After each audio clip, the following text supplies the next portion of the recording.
નિહાળી રહ્યા છો જેસીજે ન્યૂઝ। જામનગર અને જિલ્લાભરમાં બનતી ઘટનાઓ સમાચારના રૂપમાં।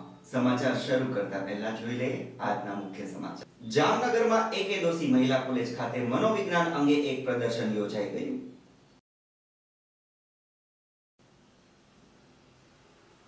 કરુંગા ગામે ખેડૂતના પુત્ર પર ઘડી કંપનીના કર્મચારી દ્વારા હુમલો।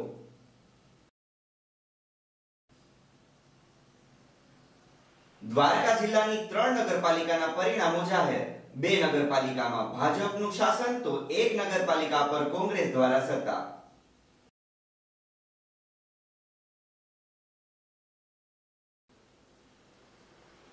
મિલકત પામવા નરાધમ પિતાએ માસૂમ સાવકી પુત્રીને રીબાવીને મારી નાખી। હવે જોઈએ સમાચારો વિગતવાર। જામનગર એકેદોશી મહિલા કોલેજ ખાતે મનોવિજ્ઞાન અંગે એક પ્રદર્શન યોજાઈ ગયું, જેમાં 30 સ્પર્ધકોએ ભાગ લીધો હતો અને 1000 ઉપરાંત વિદ્યાર્થીઓએ જુદા માનસિક રોગોનું નિદાન અને તેની સારવાર સહિતની માહિતી આપવામાં આવી હતી। જામનગરમાં ભવંસ એકેદોશી મહિલા કોલેજ ખાતે શ્રી ભાનુભાઈ દોશીના માર્ગદર્શન હેઠળ મનોવિજ્ઞાનની જાગૃતિ લાવવા માટે એક પ્રદર્શન યોજાયું હતું। 2 દિવસીય પ્રદર્શનમાં મનોવિજ્ઞાનને લાગતા 14 પ્રયોગો દર્શાવાયા હતા। પ્રવર્તમાન સામાજિક સમસ્યાઓ અને તેના ઉપાયો અંગે જાણકારી આપવામાં આવી હતી। છેલ્લા 1 સપ્તાહથી આ કાર્યક્રમની તૈયારી કરવામાં આવી રહી હતી। માનસિક રોગોને જાણકારી અને સારવાર નિદાન અંગે મુલાકાતીઓને વાકેફ કરવામાં આવ્યા હતા। 2 દિવસ દરમિયાન શહેરની તમામ કોલેજના 1000 થી વધુ વિદ્યાર્થીઓએ આ પ્રદર્શનનો લાભ લીધો હતો। આ કાર્યક્રમમાં પ્રિન્સિપાલ શ્રી હસમુખ પંડ્યા ખાસ ઉપસ્થિત રહ્યા હતા। કાર્યક્રમનું સંચાલન કોલેજના પ્રાધ્યાપક શ્રી કેતનભાઈ ધોળકિયા અને ડોક્ટર શ્રી પી.આર. રાજાણી તથા વિદ્યાર્થીઓએ કર્યું હતું। મારું નામ કપૂરિયા સરિતા છે। હું ટીવાય બીએ સાયકોલોજીની સ્ટુડન્ટ છું અને અત્યારે અમે સાયકોલોજી એક્ઝિબિશન અમારું ચાલુ છે, તો જે લોકો જોવા આવે છે એ લોકોને બહુ ગમે છે।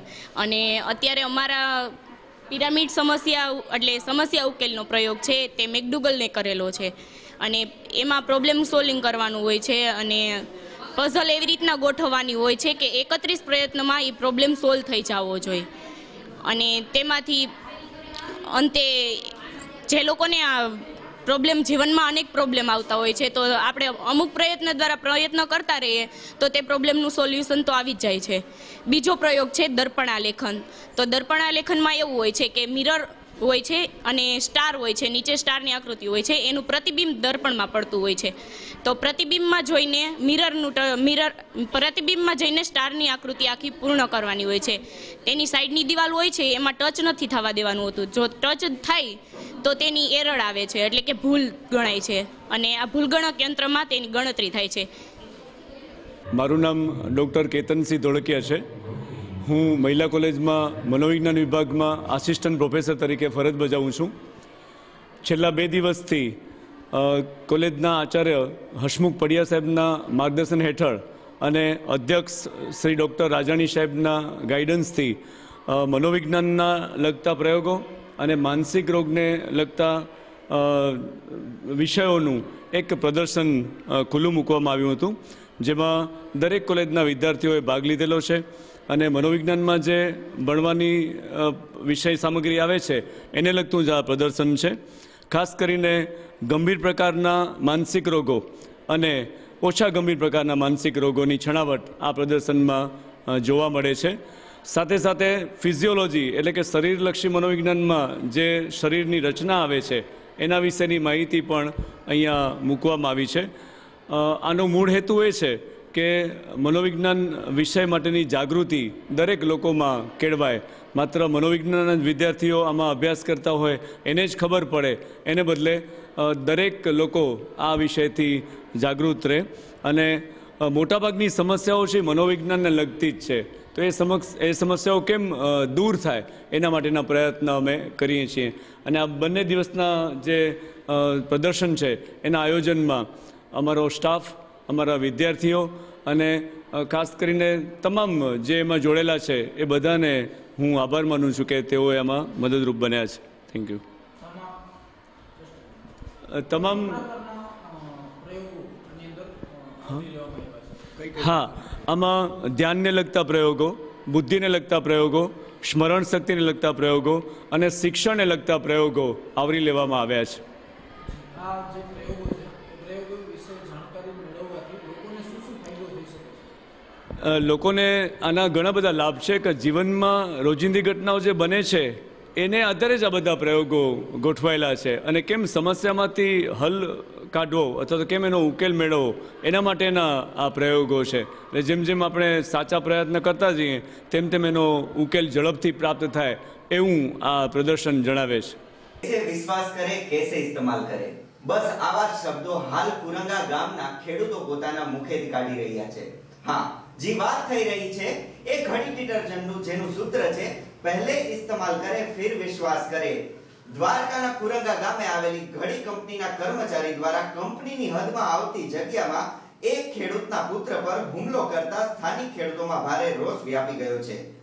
માત્ર 17 વર્ષના માસૂમ બાળકો પર કંપનીના સિક્યુરિટી ગાર્ડ દ્વારા અમાનુષી ભર્યા હુમલા થતા સ્થાનિકોમાં ભારે રોષ જોવા મળી રહ્યો છે. ઘડી કંપનીનો વિવાદ સાથે શરૂઆતથી જ કુરંગા તેમજ આસપાસના ખેડૂતોને ભારે વિરોધ દર્શાવી રહ્યા છે. ત્યારે આ હુમલાનો ભોગ બનનાર ને ગંભીર ઈજા પહોંચેલ તે યુવકને સારવાર અર્થે જામનગર ખસેડેલ છે અને કંપનીના અધિકારીઓ રમાકાંત યાદવ, નીરજ અવસ્થી, વિનોદ અવસ્થી તથા અન્ય અશોક નામના શખ્સ વિરુદ્ધ દ્વારકા પોલીસ મથક પર ફરિયાદ કરવામાં આવી છે અને હુમલાનો ભોગ બનનાર યુવક જામનગર સારવાર હેઠળ છે. ત્યારે કંપનીના આવા હુમલાથી ઘડી કંપનીના શાખ પર સવાલો ઊભા થયા છે. આ પ્રકારના ખેડૂતો પર થઈ રહેલા અત્યાચાર કેટલા અંશે વ્યાજબી છે તે જોવાના રહ્યા. મારું નામ બાલુભા પબુભા ખેર, હું આ ગામનો ખેડૂત છું અને ઘડી ડિટર્જન્ટ કંપની જો પ્લાન્ટ છે એમાં અમારી માલિકીની જમીન આવેલી છે. આ જેટલા મારા ભેગા બધા ઊભા છે એની પણ માલિકીની જમીન આવે છે. કંપનીની એટલી બધી દાદાગીરી વધી ગઈ છે, નથી અમારી 50-50, 60-60 વર્ષથી જો રસ્તા છે એ બધા જૂના રસ્તા બંધ કરેલ છે અને અમારે ક્યાંથી જવું, આવવા જવાના રસ્તા ટોટલ બંધ છે ને એટલી બધી દાદાગીરી કરે છે કે એનો અંત નથી. ગનમેન પ્રાઇવેટ રાખ્યા છે, ગનમેને આમ નાડું ભરાવી અને બંદૂક ટાંકી અને અમને ધમકી આપે છે કે ભાઈ તમે અહીંથી જમીન વેચીને વયા જાઓ. તો વેચીને જઈને તમે ક્યાં જઈએ, અમારે બીજી તો જમીન છે નહીં. અમને આદિ લગી 2 વર્ષથી આ ખેતર વાવેતર નથી કર્યું, હાવ જળમૂળથી અમારા બીડ થઈ ગયા છે ખેતર. અને આજનો કેસો એવો બન્યો છે કે એ ગઢવીના એક છોકરા છે ત્યાંથી આપણે જે ભોગાત ગામના રહેવાસી છે અને એની જમીનની માલિકી એની જમીન છે એને પણ મારકૂટ કરવાનો પ્રેસ કરવામાં આવ્યો છે અને ખૂબ માર્યું છે. એ એમ કહે છે કે આને સંભળાતું નથી અને ખૂબ એના ઉપર અત્યાચાર કરેલ છે એવું પણ આજનો બનાવ છે એ જાણવા મળેલ છે. એટલા માટે અમે બધા આજ ભેગા થયા છીએ અને કંપની શ્રીની રજૂઆત કરી છતાંય પણ કંપની પ્રાઇવેટ ગનમેનને લઈને ધમકાયો છે અને દાદાગીરી કરે છે. આજરોજ દ્વારકા જિલ્લાની ત્રણેય નગરપાલિકાના પરિણામો જાહેર થયા છે, જેમાં દ્વારકા નગરપાલિકાની કુલ 7 વોર્ડની 28 બેઠકોમાં 25 બેઠકો પર ભાજપે જીત મેળવીને 3 બેઠકો પર અપક્ષે જીત મેળવી હતી. અહીં દ્વારકા નગરપાલિકામાં કોંગ્રેસ પક્ષના એક પણ ઉમેદવાર જીતી શક્યા નથી. એમ કહી શકાય કે દ્વારકા નગરપાલિકામાં કોંગ્રેસ મુક્ત થયું અને વિપક્ષની ખુરશી પણ ખાલી રહે તેવા પરિણામો દ્વારા દ્વારકાની જનતાએ આપ્યા છે. જ્યારે 10 વર્ષથી શાસન કરતી ભાજપ દ્વારકાની જનતાએ ફરી વિકાસના મુદ્દા પર મત આપ્યો એ સાબિત થયું. છેલ્લા કેટલાક વર્ષોના દ્વારકામાં થઈ રહેલો વિકાસ દ્વારકાના જનતાએ સ્વીકાર્યો છે. તે રીતે સ્પષ્ટ બહુમતી સાથે ભાજપને સત્તા આપી છે. દ્વારકા જિલ્લાની સલાયા નગરપાલિકાના પરિણામો ભાજપ માટે આજકારૂપ રહ્યા. અહીં ભાજપનું શાસન હતું પણ આ વખતે પરિણામો કોંગ્રેસ તરફી રહ્યા હતા. કુલ 7 વોર્ડની 28 બેઠકોમાંથી 24 બેઠકો કોંગ્રેસ દ્વારા કબજે કરી પૂર્ણ બહુમતી સાથે કોંગ્રેસની સત્તા આવી છે. જ્યારે ભાજપ પર જાણે નારાજગી હોય એવો ચુકાદો જનતાએ આપ્યો છે. જ્યારે ભાજપને માત્ર 4 બેઠકો પર જીત મેળવી હતી. આમ સલાયામાં સ્પષ્ટ બહુમતી સાથે કોંગ્રેસની સત્તા આવી છે. દ્વારકા જિલ્લાની ભાણવડ નગરપાલિકાની કુલ 6 વોર્ડની 24 બેઠકો પર પરિણામ જાહેર થયા હતા, જેમાં 16 બેઠકો પર ભાજપે જીત મેળવી હતી તો કોંગ્રેસે 8 બેઠકો પર જીત મેળવી હતી. ભાણવડમાં ફરી ભાજપ સત્તા ટકાવવામાં સફળ રહ્યું હતું. કોંગ્રેસ પાર્ટીમાંથી જે અમે પેનલ બનાવી હતી 28 ઉમેદવાર 14 લેડીઝ અને 14 જેન્ટ્સ ઊભા રાખ્યા હતા. એમાંથી 4 ભારતીય પાર્ટીને બાકી 24 કોંગ્રેસને આવી છે. એટલે ગામવાળાએ જે કાંઈ અમને આ તક આપી છે એ બદલ ગામ છલાયાવાળાઓનું બધાય ભાઈઓ હિન્દુ મુસ્લિમ બધા ભાઈઓનો અમે આભાર માનીએ છીએ. અને અમે જે ગામના કામ અધૂરા બાકી છે ને જે કાંઈ જેટલા ભ્રષ્ટાચાર થઈને કામ થયા છે એ ભ્રષ્ટાચાર મુક્ત નગરપાલિકા કરી અને અમે એના કામ કરશું જેમ બને એમ જલ્દી અને સારા. સાથ સહકારથી બધા ભાઈઓને સ્ટાફ નગરપાલિકાનું બધા એ હલી મળીને અને જે કાંઈ તંત્રે અમારી વ્યવસ્થા જાળવી છે, જે કાંઈ પોલીસવાળા કલેક્ટર સાહેબ જેટલાય આમાં બહુ વ્યવસ્થિત ચૂંટણી કરાવી, પત્રકાર ભાઈ જે કાંઈ આમાં સાથ સહકાર આપ્યો છે એ બદલ અમે બધાનો આભાર માનીએ છીએ. અને અમે જે બને એમ વહેલા થકી અમને ચુનૌતી તો છે જ ગામમાં કામની. કંઈક કામ એવા ખોટા કરી નાખ્યા છે કે રોડ માથે બનાવી નાખ્યા છે અને નીચે ગટરના કનેક્શન બાકી છે અને અમુકમાં ગટર આપી દીધા છે, વીકેમ કાંઈ ચાલુ થયો નથી એટલે ગામ આખો અમારો ગટરથી છેલ્લે છે. એટલે અમને ચુનૌતીને કામ તો અમને ઘણા બધા છે, પણ અમે એમાં બધા અમારી આખી 24/24 ભેગા મળી અને અમે એનું સામનું કરશું અને એ કામ પૂરું કરશું જેમ બને એમ જલ્દીમાં. અને જે ગામવાળાઓનો બધો આભાર કે અમને 24 સીટ આપી, એ અમે તો ખાલી ઊભા હતા, આ ગામે મહેનત કરીને અમે આપી છે, એ ગામનું બધાનું સુખર માનીએ છીએ. જય હિન્દ, જય ભારત. મિલકત પામવા નરાધમ પિતાએ માસૂમ સાવકી પુત્રીને રીબાવી મારી નાખી. સાવકા બાપના આધમ કૃત્યમાં સાથ આપ્યો તેરનાજ નાબાલિગ પુત્ર અને પુખ્ત પુત્રીએ. આ ખરેખર બાળકીની હત્યા નહીં પરંતુ માનવતાનું ખૂન કહી શકાય. જીવવા માંગતી માસૂમ બાળકીની મદદની દુહાઈ માંગતી રહી, પણ નરપિશાચોની ચુંગલમાંથી કોઈ બચાવી શક્યું નહીં. એ માસૂમ પુત્રીને અપાર યાતનાઓ ભોગવી અને એ ફૂલ આખરે કરમાઈ ગયું. ઘટના એટલી દુઃખદાયી છે જે કાળજું કંપાવી દે. જામનગરની આ ઘટના નિષ્ઠુર હૃદયના માનવીને પણ પીગળાવી નાખે. શું છે આ સમગ્ર ઘટના? જોઈએ ક્રાઇમ જ્યોત ન્યૂઝ રિપોર્ટમાં. ક્રાઇમ જ્યોત ન્યૂઝ રિપોર્ટ. માસૂમ નહીં, માનવતા મરી. જામનગરમાં કૃષ્ણનગર વિસ્તારમાં એક 9 વર્ષીય બાળકી પર તેના સાવકા બાપ ચેતન કલ્યાણીએ છેલ્લા 1.5 માસથી અમાનુષી ભર્યો ત્રાસ શરૂ કર્યો. દુનિયાદારીથી અજાણ માસૂમ બાળકી પર સાવકા બાપનો ત્રાસ ઓછો પડતો હોય તો સાવકો ભાઈ પણ સામે આવી ગયો. પિતા પુત્ર છેલ્લા 1.5 માસથી દરરોજ બાળકી પર અત્યાચાર ગુજારતા. ક્યારેક હાથ ભાંગે તો ક્યારેક માથું, ક્યારેક ડામ આપે તો ક્યારેક લાતો મારે. હરતો ત્યારે થઈ જ્યારે નાબાલિગ ભાઈએ માસૂમ બાળકીને રીતસરની પીખી નાખી અને તમામ હદ વટાવી આચર્યું સૃષ્ટિ વિરુદ્ધનું કૃત્ય. અને આમાં સાથ આપ્યો નાબાલિગની બહેને. નરાધમોના રોજના અત્યાચારથી અંતે ફૂલ મુરઝાઈ ગયું. મરી ગઈ માસૂમ બાળકી અને સાથે માનવતા પણ. કળિયુગની સૌથી કરુણ કહી શકાય તેવી ઘટનાનો આવ્યો કરુણ અંત. ક્રાઇમ જ્યોત ન્યૂઝ રિપોર્ટ. આખરે કઈ રીતે આકાર પામી આ ઘટના? ચેતન કલ્યાણીનો પ્રથમ સંસાર અધૂરો રહેતા તેણે પોતાના ઘરે કામે આવતી સ્ત્રી સાથે લગ્ન કર્યા. પ્રથમ સંસાર થકી ચેતનને શિવમ અને નેહલ નામના સંતાનો થયા, જ્યારે બીજા લગ્ન થકી ઈશિતા અને અન્ય એક બાળકી થઈ. સમજૂતી મુજબ ચેતનના 2 અને બીજી પત્નીના 2 એમ 4 સંતાનો નવા સંસારની શરૂઆત થઈ. થોડો સમય સંસાર ખુશી ચાલ્યો. ચેતને પોતાનું મકાન પણ બીજી પત્નીના નામે કરી દીધું. સમય જતા અને પોતાની બીજી પત્ની પર જુલ્મ ગુજારવા માંડ્યો. અંતે 4 માસ પૂર્વ પોતાના બંને સંતાનોને લઈ ઘરેથી નીકળી ગઈ અને ઈશિતાને શહેરની એક સંસ્થામાં રાખી અને અન્ય બાળકીને પોતાની સાથે લઈ કર્ણાટક ચાલી ગઈ. ક્રાઇમ જ્યોત ન્યૂઝ રિપોર્ટ. આખરે માસૂમને નિશાન બનાવવાનું કારણ શું? પત્ની રેખા ચાલ્યા ગયા બાદ ચેતનને ખ્યાલ આવ્યો કે મકાન તો રેખાના નામ પર છે. પછી શું? રેખાને પરત આવવા કેટલીય કાકલુદી કરી, ફોન કર્યા. 1-2 વખત કર્ણાટક પણ જઈ આવ્યો ચેતન, પણ રેખા પરત ના આવી. અંતે રેખાને પરત લઈ આવવા ચેતને દિમાગ લગાવ્યો. જામનગરની સંસ્થામાં રહેલી માસૂમ બાળકી ઈશિતાને ચેતન ઘેર લઈ આવ્યો.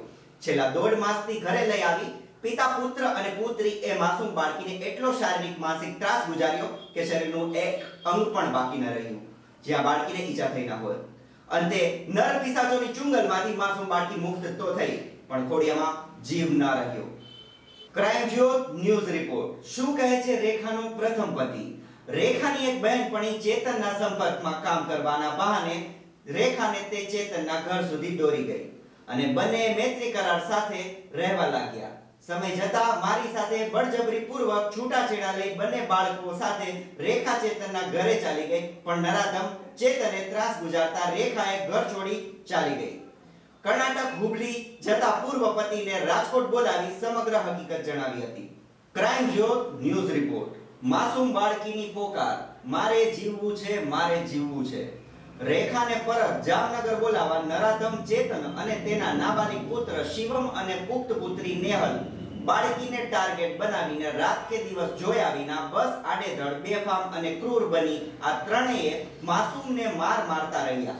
પોતાની પુત્રી સાથે અત્યાચાર ગુજારાય છે એવું પ્રતિપાદિત કરાવવા માસૂમને નિર્વસ્ત્ર કરી અને સિગારના ડામ આપી અને આ ઘટનાનું ઓડિયો વિડિયો શૂટિંગ કરી રેખા સુધી પહોંચાડતા.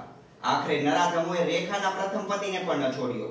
માસૂમ બાળકીને વાત કરાવી અને જીવન જીવવા માંગતી આ માસૂમની અંતિમ મદદની ગુહાર સાંભળી કદાચ તમે પણ દ્રવી ઉઠશો. ક્રાઇમ જ્યોત ન્યૂઝ રિપોર્ટ. નાલાયક નાબાલિગ સાવકોભાઈ બન્યો હેવાન. સાવકા બાપના શારીરિક ડામથી મૂર્જાવવાની શરૂઆત થઈ ચૂકી હતી. એ ફૂલ સમી બાળાની યમ બની બેઠેલા બાપને નાબાલિગ પુત્રએ ટક્કર મારી તમામ હદ વટાવી. બેફામ યાતનાઓ સહી મોતની કગાર પર ચાલી ગઈ હોવા છતાં નાબાલિગના સાવકાભાઈએ માસૂમ પર અનેક વખત બળાત્કાર ગુજાર્યો. ઓર તો ઓર સૃષ્ટિ વિરુદ્ધનું કૃત્ય પણ કર્યું. મૃત્યુની અંતિમ રાતે પણ અર્ધ બેફામ બાળકી પર નર રાક્ષસ નાબાલિગે બળાત્કાર ગુજાર્યો હતો. સત્ય હકીકતની ઘટના કલ્પના માત્રથી રૂવાટા ઉભા થઈ જાય ત્યારે નરાધમ પિતા પુત્ર કઈ માટીના બન્યા હશે કે અટી હદે ગયા હશે. ક્રાઇમ જ્યોત ન્યૂઝ રિપોર્ટ. પિશાચ પિતા પુત્રની ધરપકડ. અત્યંત ક્રૂર ઘટના કાળજુ કંપાવી દે તેવી વિગતો સામે આવતા પોલીસે નાબાલિગ શખ્સની તુરંત અટકાયત કરી. બાળકી મરી જશે એવી ભનક આવી જતા ચેતન ઘર છોડી કર્ણાટક ચાલ્યો ગયો. રેખાને પરત લઈ આવવા બીજી બાજુ સાચે જ માસૂમ બાળકીએ જીવ ત્યજી દીધો. પોલીસે નાબાલિગની પૂછપરછ કરતા તેની સગી બહેન પણ મદદગારી રૂપી સંડોવણી બહાર આવી. પોલીસની એક ટુકડીએ કર્ણાટકમાં આરોપી ચેતનના સગડ મેળવી વિધિવત ધરપકડ કરી. પૂછપરછ માટે જામનગર લઈ આવવા માટે પોલીસે પિતા પુત્રને કોર્ટ સમક્ષ રજૂ કરી રિમાન્ડની માંગણી કરાશે. ક્રાઇમ જ્યોત ન્યૂઝ રિપોર્ટ. જામનગરના વકીલો નહીં લડે કેસ. જામનગરમાં અતિ ક્રૂરતાપૂર્વક બાળકીની હત્યા નિપજાવ્યાનો બનાવ પ્રકાશમાં આવતા ઠેર ઠેર રોષે ફેલાયો છે. સામાજિક અધઃપતન સમી આ ઘટનાને શહેરના વકીલોને પણ સખ્ત શબ્દોમાં વખોડી કાઢી છે. બાર એસોસિએશનને ઠરાવ કરી આરોપીઓનો કેસ નહીં લડવા નિર્ણય કરાયો છે. હું જામનગર વકીલ મંડળનો પ્રમુખ છું. જામનગરની અંદર કૃષ્ણનગર વિસ્તારમાં થોડા દિવસો પહેલાં 9 વર્ષની માસૂમ બાળાને જે રીતે મોતને ઘાટ ઉતારી દેવાના સમાચાર જામનગર વકીલ મંડળને મળ્યા. જામનગર વકીલ મંડળના હોદ્દેદારો સભ્યો કોર્ટમાંથી એફઆઈઆર કઢાવી, એફઆઈઆર વાંચી જે 9 વર્ષની બાળા ઉપર અમાનુષી ત્રાસ ગુજારી જે રીતે એની હત્યા કરવામાં આવી છે, એમાં જે કલમો લગાડવામાં આવેલ છે, રેપ કેસ છે, 377 સૃષ્ટિ વિરુદ્ધનું કૃત્ય છે અને માસૂમ બાળાને જે રીતે ડિસેમ્બર મહિનાથી 2.5 માસ જેવા સમયગાળાથી જે બર્બરતાપૂર્વકનો ત્રાસ અને અત્યાચાર આપવામાં આવતો હતો એવું જાણવા મળેલ છે.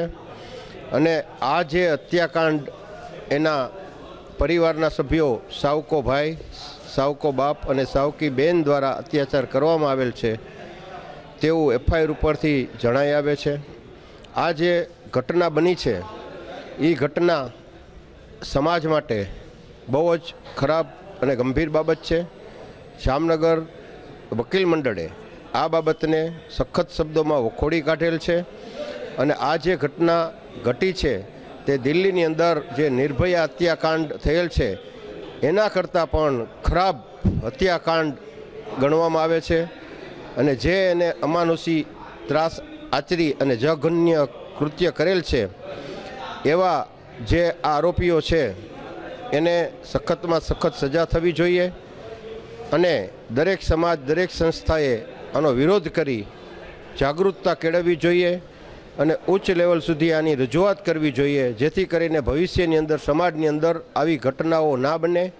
જામનગર વકીલ મંડળ એક શ્રેષ્ઠ સંસ્થા છે, વકીલોની સંસ્થા છે અને વકીલ છે એ સમાજનો એક ભાગ છે અને સમાજની અંદર જ્યારે આવી ઘટના બને છે ત્યારે વકીલ મંડળના સભ્યો પણ આ બાબતથી દુઃખી થતા હોય છે અને એના ભાગરૂપે સમાજના હિતમાં આવા નરાધમ આરોપીઓના કેસ કોઈપણ વકીલોએ ના લડવા એવું વકીલ મંડળના તમામ સભ્યોએ સર્વાનુમતે ઠરાવેલ છે અને આ નરાધમ આરોપીઓને સખતમાં સખત સજા થાય અને સ્પેશિયલ કોર્ટની નિમણૂક થાય તે બાબતે જામનગર ડિસ્ટ્રિક્ટ જજ સાહેબને રજૂઆત લેખિતમાં કરવામાં આવશે અને હાઈકોર્ટ જજ સાહેબને પણ રજૂઆત કરવામાં આવશે કે આરોપીઓની વહેલામ વહેલી તકે ટ્રાયલ ચલાવી અને સખતમાં સખત સજા થાય એવા પ્રયત્નો જામનગર બાર એસોસિએશન દ્વારા કરવામાં આવશે અને દરેક સમાજના તમામ વર્ગોએ પણ આમાં સહભાગી થવું જોઈએ એવું મારું માનવું છે.